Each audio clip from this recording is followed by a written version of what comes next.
Hello friends, welcome to Kanish kitchen. நாம் இன்னைக்கு ரொம்பவே டேஸ்டியான பருப்பு குழம்பு எப்படி செய்யலான்னு பார்க்கலாம். இந்த குழம்பு சாதம், இட்லி, தோசை எல்லாத்துக்குமே ரொம்ப சூப்பராக இருக்கும். இந்த பருப்பு குழம்பு செய்கிறதுக்கு 1/2 கப் துவரம் பருப்பு எடுத்திருக்கேன். நாம் இது கூட தண்ணி சேர்த்துட்டு இதை ஒரு 3லேருந்து 4 வாட்டி நல்லா அலசிடலாம். அப்புறம் இது கூட ஒரு 1 கப் தண்ணி சேர்த்துட்டு நாம் இது ஒரு 1 மணி நேரத்துக்கு நல்லா ஊற வச்சுக்கலாம். 1 மணி நேரம் நல்லா ஊறினதுக்கப்புறம் நாம் இதிலேருந்து தண்ணியை வடிச்சிட்டு நாம் இதை பருப்பை மட்டும் எடுத்து நம்ம குக்கரில் சேர்த்துடலாம்.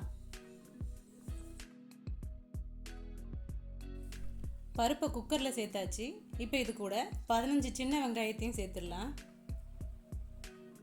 அப்புறம் இது கூட 10 பல் பூண்டு, 2 மீடியம் சைஸ் தக்காளியை பொடியாக கட் பண்ணி வச்சுருக்கேன், அதையும் இதோட சேர்த்துடலாம். அப்புறம் 3 பச்சை மிளகாய், 2 கத்திரிக்காயை கட் பண்ணி வச்சுருக்கேன், அதையும் இதோட சேர்த்துடலாம். அப்புறம் 1/2 ஸ்பூன் மஞ்சள் தூள், 1/2 ஸ்பூன் பெருங்காயத்தூள். அப்புறம் இது கூட தேவையான அளவு தண்ணி சேர்த்துக்கலாம். நான் இது கூட 1/2 டம்ளர் தண்ணி சேர்த்துருக்கேன். தேவையான அளவு தண்ணி சேர்த்ததுக்கப்புறம் நம்ம ஸ்டவ் ஆன் பண்ணி குக்கர் அடுப்பில் வச்சிடலாம். இது நல்லா கொதிக்க ஆரம்பித்ததும் நம்ம குக்கர் மூடி வச்சுட்டு ஒரு 4லேருந்து 5 விசில் வர வரையும் நம்ம லோ ஃப்ளேம்லேயே இதை வேக வச்சு எடுத்துக்கலாம். இது நல்லா வேகட்டும். நாம் அதுக்குள்ளே இதுக்கு தேவையான புளியை கரைச்சி எடுத்துக்கலாம். 1/2 கப் துவரம் பருப்புக்கு ஒரு சின்ன எலுமிச்சம்பழம் சைஸ் அளவுக்கு புளி எடுத்தால் கரெக்டாக இருக்கும். இது கூட ஒரு 1/2 கப் தண்ணி சேர்த்துட்டு நாம் இதை நல்லா கரைச்சி எடுத்துக்கலாம். புளி நல்லா கரைச்சாச்சு. இது இப்படியே இருக்கட்டும். குக்கர்லேயும் 5 விசில் வந்துடுச்சு. நாம் இப்போ இதை ஓப்பன் பண்ணிடலாம். பருப்பு நல்லா வெந்திருக்கு. நாம் இப்போ இதில் 1/2 ஸ்பூன் சீரகத்தையும் சேர்த்து நாம் இதை நல்லா கடைஞ்சிக்கலாம். நல்லா கடைஞ்சதுக்கப்புறம் நாம் இதில் கரைச்சி வச்சுருந்த புளி தண்ணியையும் வடிகட்டி இதோட சேர்த்துடலாம்.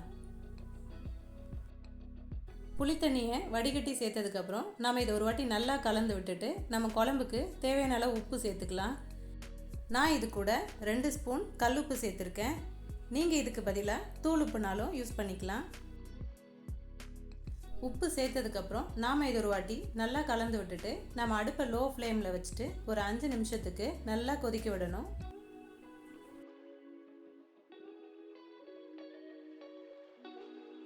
லோ ஃப்ளேமில் வச்சு ஒரு 5 நிமிஷத்துக்கு நல்லா கொதிக்க வச்சாச்சு. நாம் இப்போ இது ஒரு வாட்டி நல்லா கலந்து விட்டுட்டு நாம் இதை வேறு ஒரு பாத்திரத்துக்கு மாற்றிடலாம்.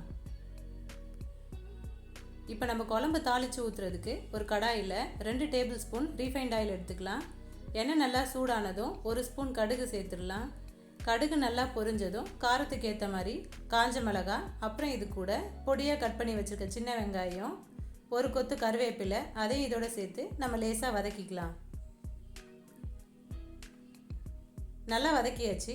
நாம் இப்போ இதை குழம்புல சேர்த்துட்டு நல்லா கலந்துட்டோன்னா நம்மளோட சூப்பரான பருப்பு குழம்பு ரெடி ஆயிரும்.